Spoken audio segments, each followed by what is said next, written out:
On this episode of Monday to Monday, we're joined by Emily over there, that way. No, other way. Yeah, this is like a mirror. It's crazy. So we're joined by Emily, and we answer the voicemail questions. Tyler Walsh told me he's going to put the phone number in the bio, in the description of this video. If you want to text it, leave a voicemail. We're going to keep doing this. I think we should do this every now and then, just go over the voice notes and give answers to your questions to the best of our ability. You know, a lot of the questions in here, well, maybe like half are about NFT. One's about brand deals, and I forget, and just general artist stuff. What'd you think about the questions, Emily? No, I thought they were so good. A lot of them had to do with NFTs and less so with music industry and stuff. I mean, nothing that I could really contribute to, like I keep saying in the podcast, but I'm more of a sounding board. So I had fun though. I think you give some great answers, great insights. And yeah, I had a lot of fun doing this. It's a great conversation. Hell yeah. And if you watch this video, it's kind of cool because we didn't screen the calls. We just did play on the voicemails, so we weren't prepared. Yeah, but you'd shout be out surprised. Will on the team. He picked them out for us and we didn't listen to them. I don't know. All right, so tune in. All right, so we're going to be listening to the voicemails that y'all have been leaving for the phone number for the Monday to Monday podcast, here with myself and Emily, who does all the behind the scenes, recording, editing, all the video work. All right, let's go. Hey, Mike, my name's Imran Moon. Music is super important to me. I have a background in engineering, so looking to figure out cool ideas of how to combine music and the NFT space here. Saw the post, and sounds like you're up to some really cool stuff. I'd love to be involved. Thanks for the opportunity. Have a good one. What was your favorite part of that question? Definitely combining NFTs and the music space, because I know Gary's huge on that. And I'm interested to see how, so he said that he was a producer and an engineer and does stuff on the backside. So a lot of people, in my uninformed opinion, like on the front end, like artists and stuff would be more interested in getting into the NFT space. But I'm interested to see how he wants to get involved as a engineer and as a producer. That's true. Yeah, it's a person. So the engineer is super important, you know, in so many ways. And a lot of times what people don't think about is, well, maybe they think about it, but I think maybe they forget how important the engineer is when it comes to recording on the road or just traveling with the artist. You know, when you're a big artist, a lot of times your engineer is like your right-hand person. So I think the engineer is a unique perspective. So maybe they could bring that to the NFT space. But as far as NFTs go, it's all about adding value, access, and making it your own, right? So when Gary Vee made his drawings for the V Friends, it wasn't, he says he's not the best drawer in the world, but it's authentic to him, you know? And he's been working so hard for so long that he's putting himself into these things, and that's the value. So if you're an engineer and you have this track record, you worked with these artists, I think just really dive deep on what you're passionate about and bring the NFT to you. I don't think you need to mimic anyone. I don't think you need to jump on a bandwagon. But, you know, I'm not the biggest NFT expert in the world, but what I do know is it's about access. So maybe you allow people one time a year to sit in on a studio recording, right? So you're the engineer and you're like, hey, I work with tons of artists. If you buy my NFT, you get to sit with me and learn, you know, maybe like an hour with no artist. So I could just break it down for you right before a real session starts, where, you know, a lot of times engineers are so cool with the artist won't care. But if you're like engineering for Young Thug or Future or someone like that, you could tell them you're going to see the recording process of one of the biggest stars in the genre, and you get to see how I interact. You get to see what I add to the final product. That is such a good point. I didn't even think about that with, of course, bringing it back to Gary and the incorporating VCon into the NFT experience. I did not even think about selling is not the right word to use here, but incorporating an experience and access into an NFT in that way. So that is such a good point. Yeah, I mean, even for you, Emily, it's like if someone wanted to learn about recording podcasts, editing podcasts, like an I should emerging probably ask person. someone else because I have no idea what I'm doing. Oh my god, but you're juggling like 5 podcasts, and they wanna be on your level. Yeah, I don't know about that, but Oh my god. Alright, well, I think you're the best. Alright, here, let's get into thank another you. one. Hey guys, I hope all is well. My name is Carly X. I'm an artist from Long Island, New York. My Instagram at is at I am Carly X. And I basically wanted to ask, what is the best way that you think up and coming artists with not a lot of experience should contact brands or, promoters to get on certain platforms? Alright, cool. I actually know who she is because I recognize her name from Instagram. I did not really know she lived in New York State, though. That's cool. But yeah, shout out to you, Carly X, and shout out to all your supporters because what happened was this. A lot of people were tagging my Instagram post about new music and they kept tagging her. And I don't get offended by that. I don't even, I like it because, when people feel strongly about something, you got to check it out. So if you're the type of artist that many people are going to tag me, comment and tag you on my comment section underneath my post, then like, I'm gonna check you out. So I love it when people spam me. I love it. But I checked her out. And the funniest part is normally when people spam me, the music's actually good. So I playlisted her.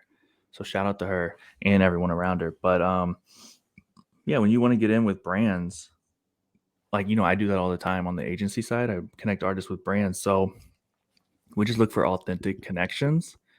Um Young Jeezy was talking about Avion Tequila. All right. So then I spoke to the CEO of Avion, spoke to Jeezy's manager for months, then got them all together. We all got dinner, and that became a real relationship. And then Jeezy became more and more involved in the brand. Um, One time, Macklemore, back when he was at the height of his career, he mentioned a Tropicana project or product. And so I texted his manager and I was like, yo, I'll send you like cases, no strings attached, because that was a client. Sent them the product. He loved it. He really loved it. He wasn't joking. He posted on his Instagram. And that's just an example of win-win. It's a huge win for the agency because he has so much reach. So it's really about authenticity. I even tell artists sometimes I FaceTime them or do this or that. I'm like, open your fridge. Like, let me just see it. Because I don't, I'm not like, hey, do you drink Pepsi? I'm like, what do you drink? And if they don't want to give me a straight answer, I'm like, show me your fridge because I don't want to work with you if you're lying. And if you approach an artist and you're like, hey, I got a bunch of money if you eat Doritos, a lot of times people will just want the money. They'll say, I'll eat Doritos. I was just FaceTiming FaZe Yoda and he was eating something. And I said, bro, what are you eating? And he pointed to the Doritos bag. And I was like, yo, I kind of know people who work on Doritos. And he was like, yo, that'd be crazy. And that's like the reaction you want because I always tell artists if you go hard for the brand, they go hard for you. You know what I mean? So what do you think about that, Emily? That is such a like I feel like authenticity has become so important over the past few years. Um, at least in like I keep saying in my uninformed opinion. I feel like I don't have as much to add to this one. Um, but I like that line of I tell the artist open your fridge. I'm gonna take that out of context. Um, but yeah, I think working backwards is a really good way to think about working with brands instead of bringing the brands to like bringing the brands to the artist, bringing the artist to the brands, and just going at it that way is going to create so much better relationships and it's going to result in a better final product. Yeah. All right. So let's go into the next one. And we haven't pre-screened these calls. I have no idea what people are saying. Yo, this message is from Mike Boyd. Saw your post about NFTs and independent artists, upcoming artists in that space.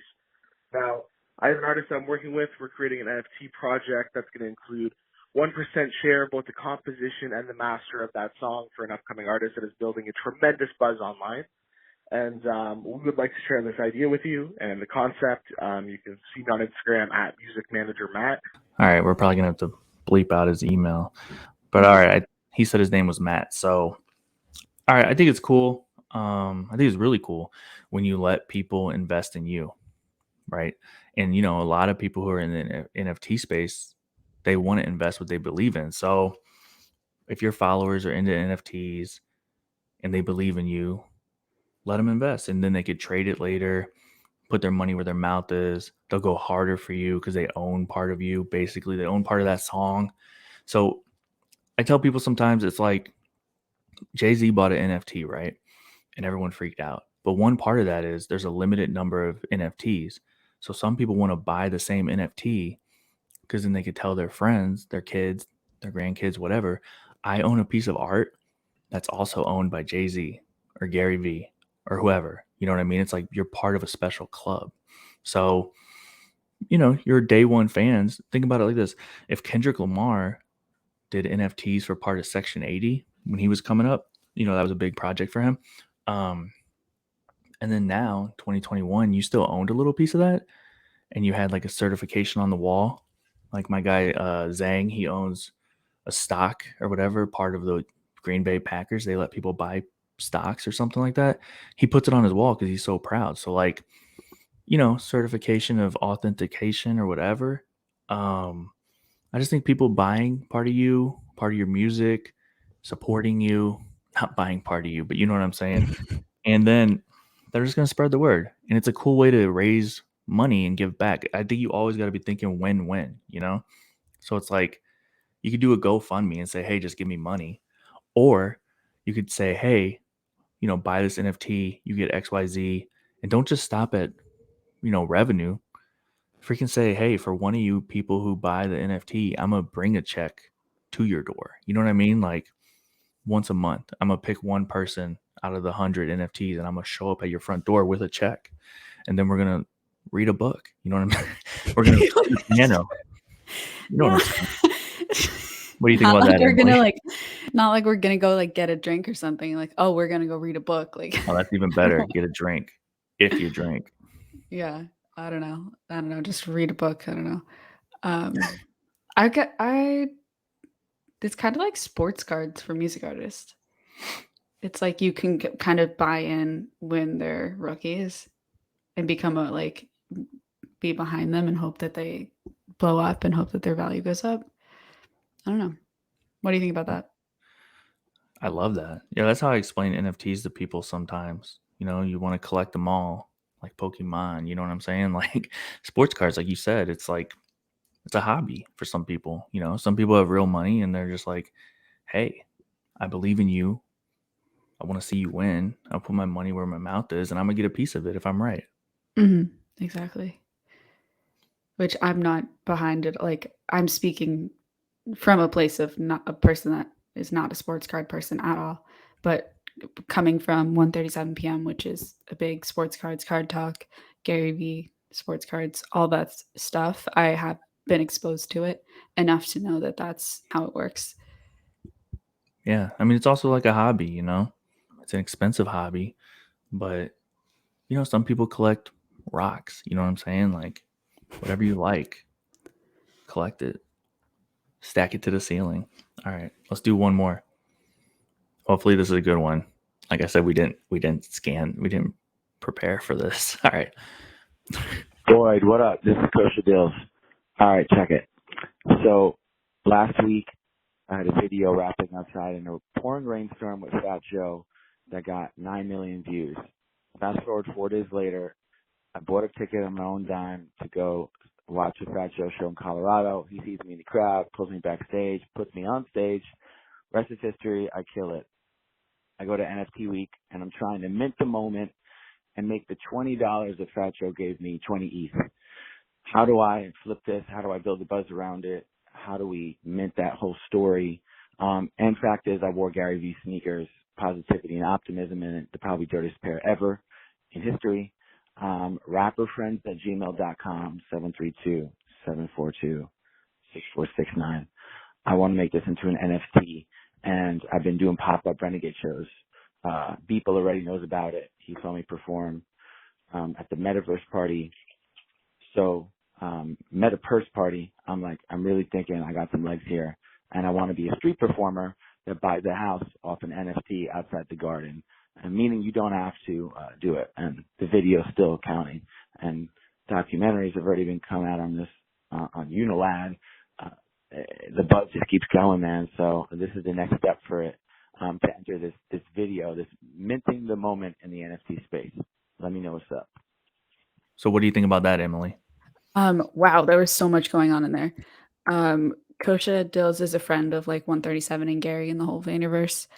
And I don't even know where to start. Can you tell us where you want to start, Boyd? Yeah. So, okay, first of all, great story. Let us know how Fat Joe found you in the crowd. That's pretty cool. And I mean, so this is something that I think a lot of people are thinking about. Again, like, I'm not the end all be all on NFTs and anything is possible, but I think everyone needs to keep thinking win-win. So it's like, all right, this example, this artist went to a Fat Joe show, and there was the backstory before that, but he went to a Fat Joe show. Fat Joe pulled him on stage. I think he said he performed. That's really cool. But like, that's really cool to the artist. So it's like, what are other people going to get out of it? Someone came up to me recently and they had this idea. I guess I don't want to tell you too many ideas or too many parts of it, so I don't want to out them, but they told me what they did. And then they asked me to bring it to the next level. And I was like, hey, that's on you. You know what I mean? Like, just because you do a whole lot of things doesn't mean anyone else is going to want to work with you, be a part of it, or get anything out of it. So it's like, I'm not knocking anything, but it's like, if you went to the concert and you had that experience, I think the best thing to do is to sell your NFT and say, you get to come with me as I do this again, or at least attempt to do it again. You know what I mean? Because the experience is the coolest part. Like your NFT followers, your followers might be like, all right, this guy hustles hard. I know who Kosha Dills is. It's like, you're always hustling. You're always persistent. Like you're a friend of 137 and Gary V because you go so hard for Gary V and 137. So it's like, people know how hard you go. So your NFT, in my opinion, should be, look at what I've done and join me as I keep doing it. You know what I mean? Like, you got to add value. In my opinion, you always have to add value. So I don't think it's about Fat Joe. I don't think it's even about necessarily not even about music. It's like you're just showing people the hustle, the grind, and how you make it happen, because you could do that in anything. Like, you could love basketball and you could be Michael Jordan or, whoever's the hottest new basketball player. You could be their biggest fan, find your way to courtside tickets, be wearing the shirt with the logo of your YouTube vlog. You know what I mean? And the artist or the basketball player after the game might give you a high five. You know what I'm saying? Like, I think it's about the hustle with this one and bringing someone on the journey so you could teach them the hustle, right? I'm just taking all that in. Wow. That added value just keeps coming back. Yeah, because that's like all people, live their lives. People live a 9 to 5 very often, and they have kids and they have a house and they have a car and they have a dog. So it's like, you gotta just think like, what's in it for these people who are your fans, or they're in college or they're in high school, you know what I mean? Or they're going through a rough time or they just made some money, but it's like, stop focusing on yourself. You know what I mean? And I'm not saying that's what Kosher Deals is doing, but what I'm saying is he just told us a really cool story. And I think the way to make it valuable for other people is to figure out how they could benefit from that journey. You know what I mean? Not everyone wants to be a rapper. Not everyone even wants to be on stage with Fat Joe. So it's like, the whole part that I thought could be valuable to anyone is the hustle. Let me show you how to hustle because this is what I do. Once again, I'm still processing on that. Deep thinker. Yeah.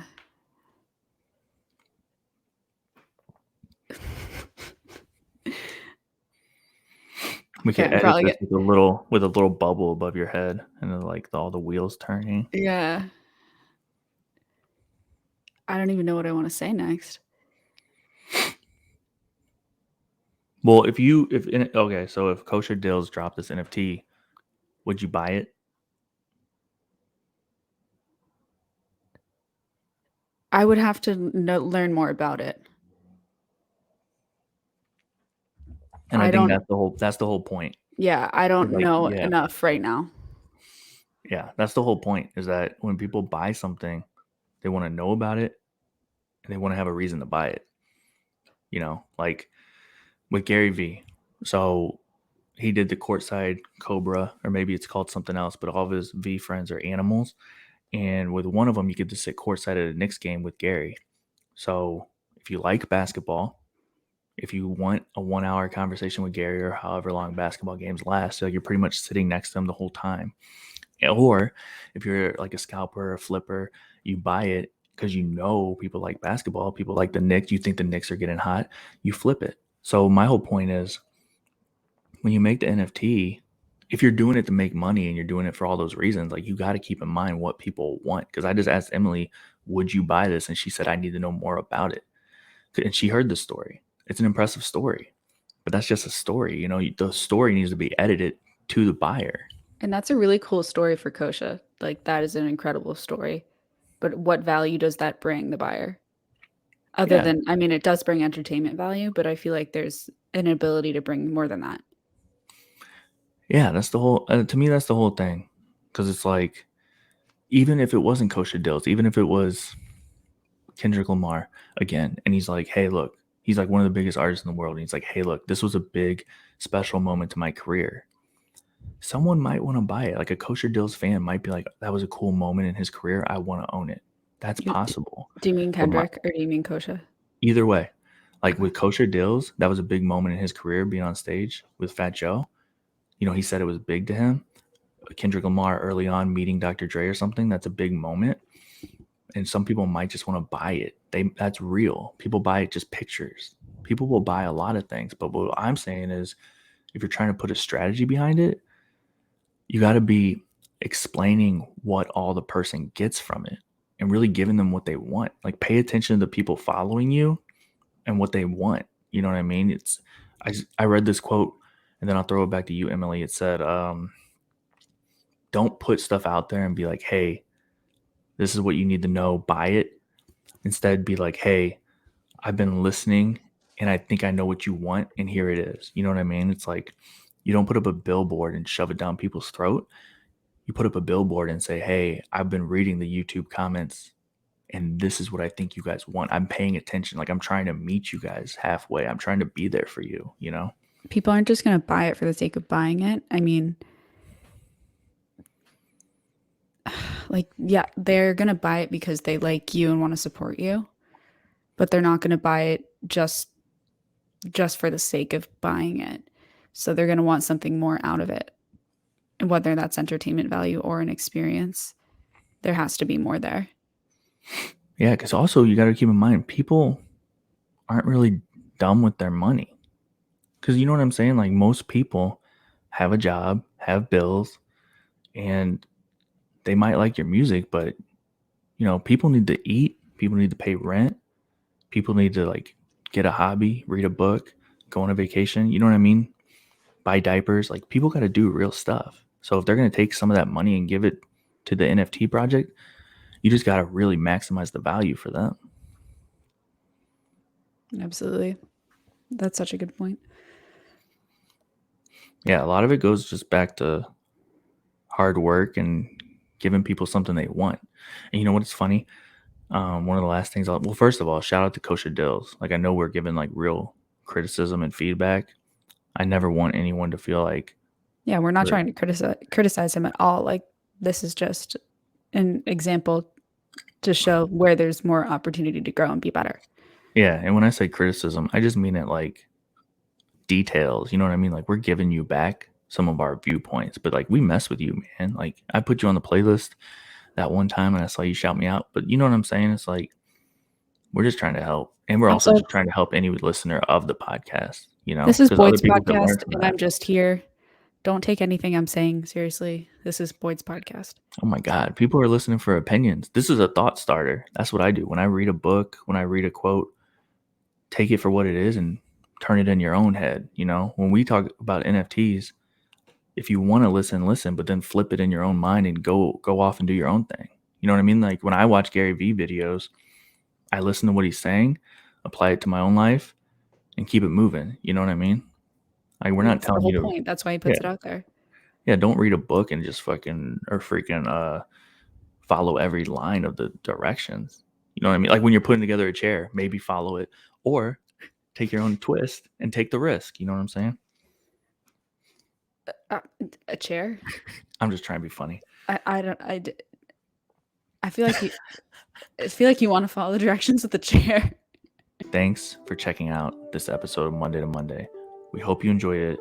Again, I had Emily join me to help answer these questions, provide her point of view.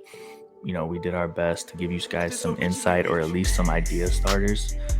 Hope you enjoyed it. If you have any comments, either leave them on this YouTube page, leave us a voicemail, text us a question, leave us a voicemail with a joke. Maybe we can start doing that. If you leave a funny joke, I'll laugh, I swear. Or I don't swear, No, I love keep my it PG. laugh. All right. What'd you think, Emily? Yeah, it was awesome. So many questions about NFTs, a lot more than I thought.